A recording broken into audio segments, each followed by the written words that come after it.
Malaysia has relaxed coronavirus restrictions in most states in the month of Ramadan. Popular bazaars and buffet spreads are now back for Muslims to break their fast after a one-year absence. But shoppers and traders must wear their masks and diners maintain social distancing.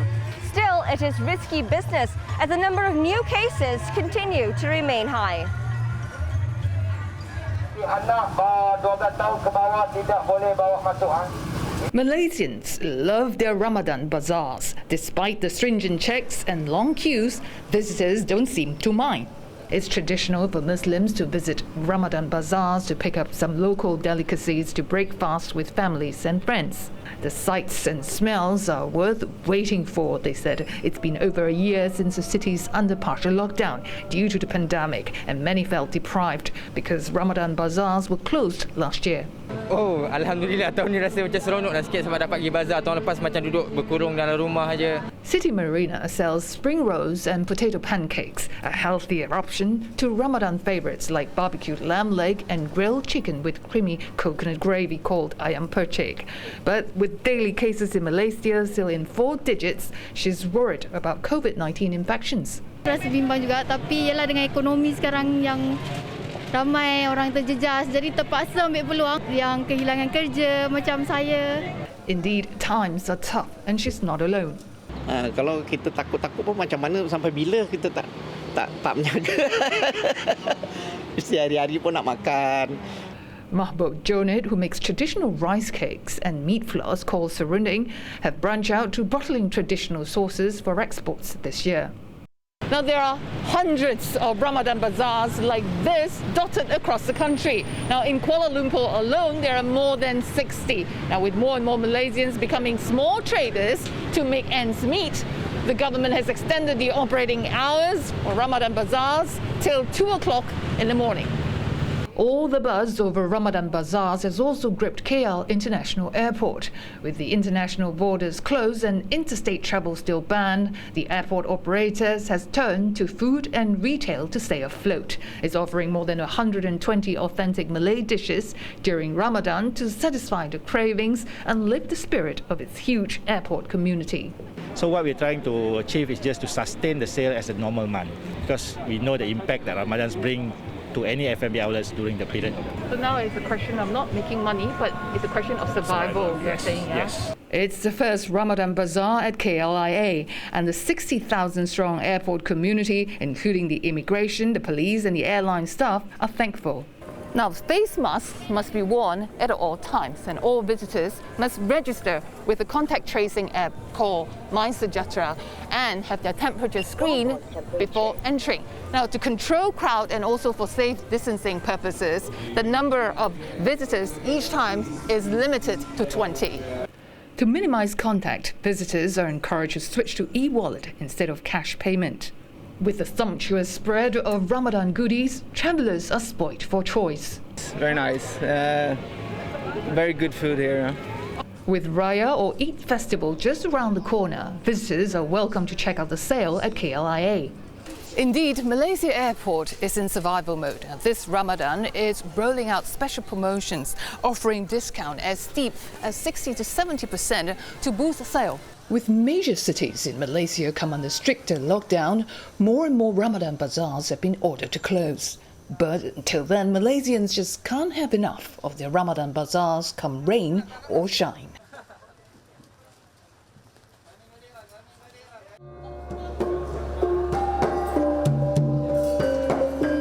It's an annual affair many Malaysians look forward to as they observe the holy month of Ramadan. After fasting from dawn to dusk, Muslims gather with their families to feast on a glorious spread of dishes. These buffets for iftar, or the breaking of fast, were sorely missed last year when they were banned due to the COVID-19 pandemic. We really miss it from the last time. Because the last year, everyone is stuck at home, so you can't really taste it right now. As long as the SOP takes place accordingly, and we maintain social distancing and hygiene, then everything should be okay. Restaurants have to operate at half capacity and social distancing between tables must be observed. Guests must also register on the National Contact Tracing app and have their temperatures taken before entering. As part of health protocols and the SOPs in place, all diners must first sanitize their hands before they're able to hit the buffet lines. Now, most iftar buffets also have an assisted system, meaning that diners don't take the food on their own. Instead, they simply point to the dish that they want and they'll be served with a portion of it. Hi, can I have the lemang pulut hitam, please? Other restaurants are going with a semi-buffet concept. Diners at this restaurant can head to the buffet counters for appetizers and desserts. The mains, however, are served to diners at their tables. That helps the restaurant, which is still recovering from the financial sting of the pandemic, manage its costs. By serving a full buffet, we will need to produce huge amount of food, not knowing the actual turnout. The main cost will be portioned accordingly to the number of reservations per table. And we have not seen much wastages on this. Restaurants are cheering the move to allow Ramadan buffets. The F&B industry has been badly hit by the pandemic, and restaurants say the return of these buffets can give them a much-needed boost. And so they will do their part to ensure things go smoothly. It's true. In the beginning, SOP, the first month was a little bit challenging until we all adjusted. But now it's been a little bit over a year, and I think everyone now is used to the mask, the distancing. Lockdowns cost the F&B industry about $33 million in lost revenue during the Ramadan period last year. And the industry isn't in the clear yet. The cloud of COVID-19 is keenly felt in the southern state of Johor. With the borders between Singapore and Malaysia still closed, restaurants in Johor are still reeling from the lack of travellers from across the causeway. Singaporeans used to make up the bulk of their customers. A lot of people, they have families here, relatives here, be on the other sides. So Singaporeans are making a big portion of our guests, and generally not to talk about any percentages, but there is quite a big portion as well, which we have from them, and we can feel this one now that they are missing.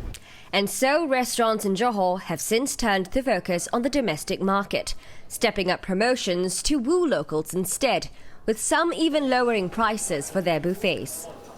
These efforts seem to be paying off for many of them, with buffets fully booked until Hari Raya.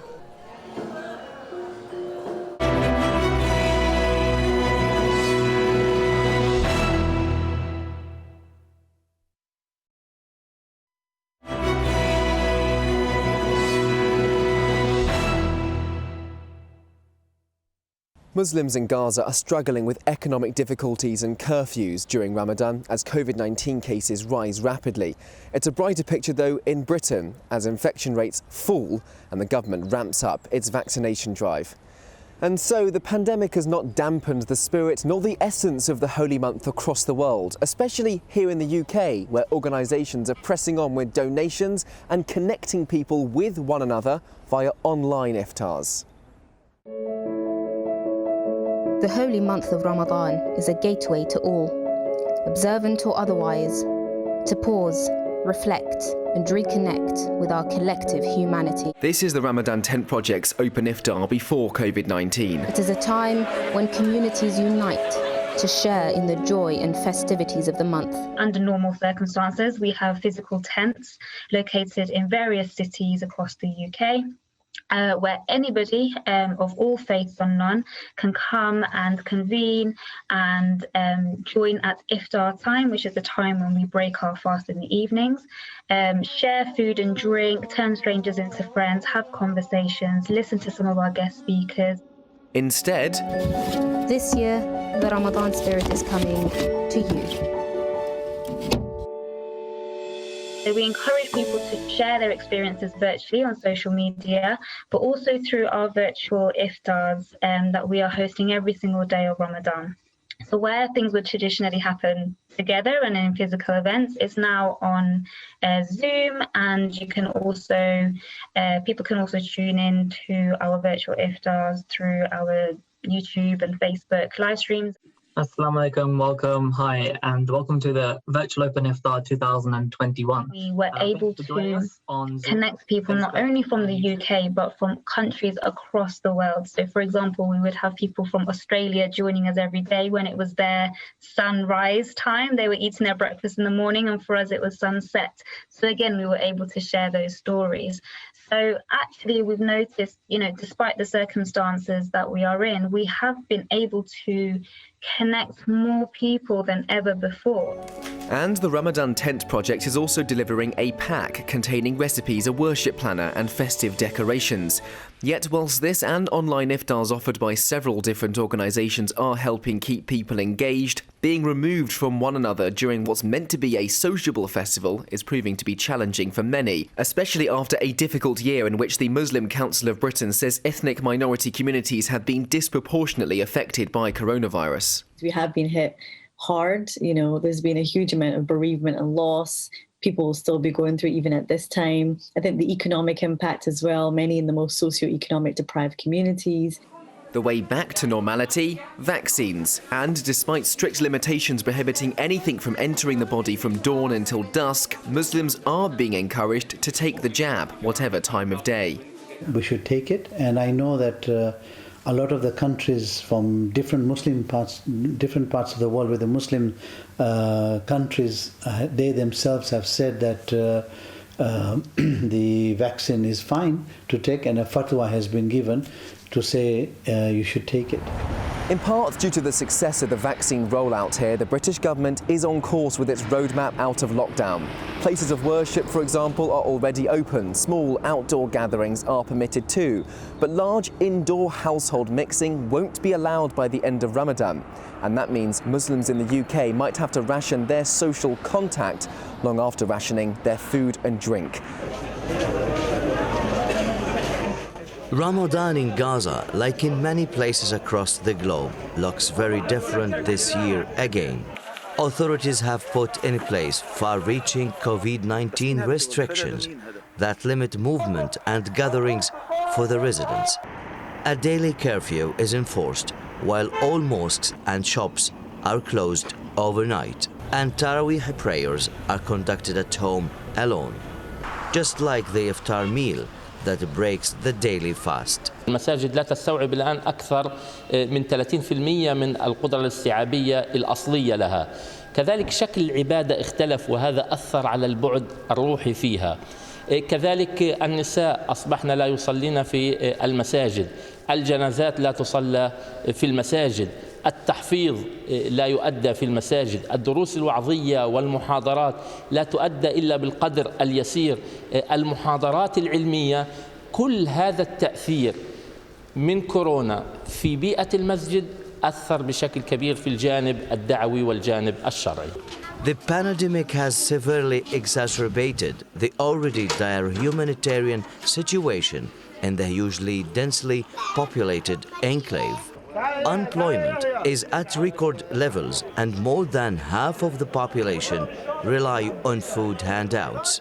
Ramadan is a time for charity, and for many of Gaza's poorest residents, the food passes they receive at this time of year are a lifeline. But with many organizations facing budget cuts, like UNRWA, the United Nations Relief and Works Agency for Palestinian Refugees, that is one of the biggest NGOs in the Strip, Ramadan is proving to be a holy month underlined by COVID and hunger. Although the first doses of vaccines have started to arrive in Gaza, the volume of a couple of thousand doses is simply not enough for the more than 2 million people living in Gaza. More vaccines are desperately needed amid an alarming increase in reported COVID-19 cases. Compounding the problem, Gazans themselves are deeply distrustful of inoculations. Many are afraid of possible side effects, and social media posts from anti-vaxxers are circulating online, warning people not to get the jab. Widespread publicity about blood clotting only adds to the already prevalent hesitancy over taking the vaccine. Nabil Hamarna believes what he reads. He decided that even if he's offered the vaccine, he won't take it. بسمع انه في لقاحات مش مضبوطه، في ناس بتعاني منها. بعدين الحمد لله يعني كل واحد هو حر في حاله يعني. انا ما دام صحتي كويسه ليش اخذ لقاح؟ مش لازمني. But Fathi Sabbah and his family have all had the vaccination. They feel it's irresponsible for people not to take it, especially in Gaza, where families are large and neighbors live in close proximity to one another. أنا أشجع كل الناس على أخذ الجرعتين فهو آمن ولم يترك أي أثر باستثناء يعني بعض التغيير في الشعور النفسي والجسدي جراء الجرعة الثانية ولكن ما دون ذلك المسألة مرت بسلام وبهدوء ودون أي مشاكل. But for most Gazans, it's not even a choice right now. With so few vaccines on offer, they are struggling to cope with the new lockdown restrictions and ever-increasing economic woes. Ramadan is a time for spiritual reflection, when observers make a special effort to connect with their communities and reach out to people who need help. In Gaza, those numbers are growing and it's becoming increasingly difficult for most residents to see a way out of the crisis.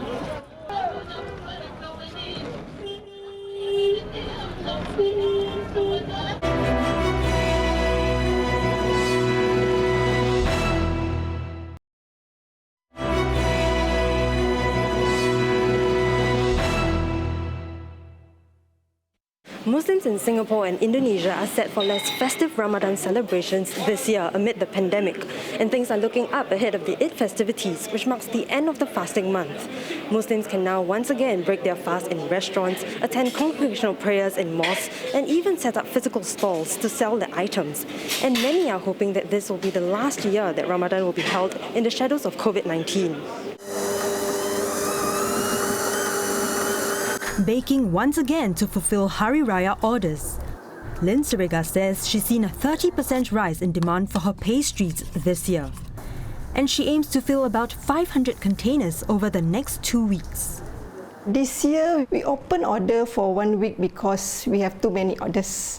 And we want to deliver on time for our customer before Hari Raya. Lynn spends about 8 hours baking every day. Two of her hot sellers are the cranberry cornflakes and pecan gula melaka cookies. The fasting month is usually an opportune time for businesses to set up stalls at annual bazaars, like the one at Geylang Serai.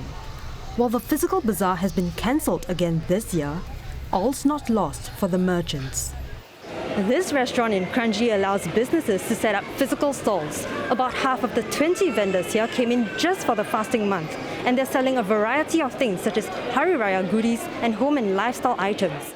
Vendors say sales have doubled over last year's numbers when they could only operate online. This stall selling fried food has seen over 40% more sales this year. Last year we're going to open a stall for bazaar. And we didn't make that much, so what we do is we do online orders. This year we need to close orders sometimes in order for not the customers to wait for too long. Another stall selling cakes and cookies saw a 10% increase in demand. In stores, customer can come and choose what they like. They see, and then there's a lot of varieties that they also can try. Yeah, compared to online, they just see and they can't try and they didn't know what it tastes like. The annual Geylang Serai Bazaar has gone online again this year. But this time, it also involves a collaboration with e-commerce platform Shopee and halal food delivery service Bungkus. So far, the e-bazaar has generated sales worth nearly $95,000. A new look for Southeast Asia's largest mosque in time for the Muslim fasting month of Ramadan. The Istiqlal Mosque in central Jakarta is fresh from its first major renovation since it opened over 40 years ago, and its grand reopening is doubly special. It comes as Muslims observe the holy month of Ramadan, a time of fasting and prayer. Worshippers will be able to attend Tarawih or Ramadan evening prayers at mosques this time around. Dibuka kembali untuk tempat ibadah buat kami suatu anugerah yang karena dari tahun kemarin itu kan kita beribadah tuh di rumah. Jadi ya sangat antusias sekali kita karena kan untuk beribadah datang langsung ke rumah Allah itu luar biasa gitu. Ditambah zamannya sekarang COVID seperti ini, kebanyakan manusia lebih dekatkan lagi sama Allah. Ramadan last year came as a number of regions in Indonesia imposed partial lockdowns barring congregational prayers at mosques. This year, mosques in COVID-19 green zones or low-risk areas have been allowed to reopen but must adhere to strict health protocols. They are only allowed to operate at 50% capacity. The Istiqlal Mosque is huge and has the space to accommodate some 200,000 worshippers. However, during this Ramadan, the mosque is not able to accommodate half of its total capacity because there will just be too many people. It has taken the practical step to only allow a maximum of 2,000 worshippers to attend prayers. Traditionally, devotees are provided food at mosques to break their fast. The Istiqlal Mosque used to serve food to some 5,000 people per day during Ramadan, but it won't be doing so this year fearing the spread of COVID-19. Jadi jamaah yang mau ke Istiqlal itu buka puasa di rumah, kemudian datang ke Masjid Istiqlal sesuai dengan waktu yang kami sepakati. Setelah salat tarawih, bubar. Kalau di Istiqlal kan jamaah yang datang ini kita tidak tahu. Bisa dia datang dari luar negeri, bisa dia datang dari daerah. Jadi bukan masjid ini masjid negara, masjid transit. Jadi kami sangat riskan sekali apabila mengadakan buka puasa. This year, Muslims can break their fast in restaurants. Restaurants in Jakarta are allowed to operate until 10:30 p.m. and they can also open between 2 to 4:30 a.m. so people can have their pre-dawn meals. Berbeda dengan tahun yang lalu, seluruh restoran, rumah makan tidak boleh melayani makan di tempat, hanya melayani take away aja. Kalau sekarang kita boleh dengan kapasitas hanya 50% saja. Tetapi kita tetap mengikuti protokol dari yang dianjurkan pemerintah, tetap pakai masker, menjaga jarak, dan mencuci tangan. The Jakarta government chose to ease restrictions this Ramadan, citing an improvement in the capital's COVID-19 situation. The average number of daily COVID-19 cases is steadily decreasing and the hospitals are no longer overburdened by coronavirus patients. People are getting their COVID-19 vaccinations too. Hari ini kemenangan itu di depan mata. Kita sudah menuju kondisi yang lebih baik. Ada godaan, mari kita tahan diri. Mari kita tetap disiplin. Ini adalah perjuangan kita bersama. Kita serius, kita disiplin menjalankan protokol kesehatan, tidak melanggar aturan-aturan yang ditetapkan oleh pemerintah. It's still a muted Ramadan compared to most years, but it marks a gradual return to normal. As they go through this important month in the Islamic calendar, Muslims are taking the opportunity to reflect on the many disruptions to routines and traditions the pandemic has caused, and they hope and pray this will be the final year they observe Ramadan under the shadow of COVID-19.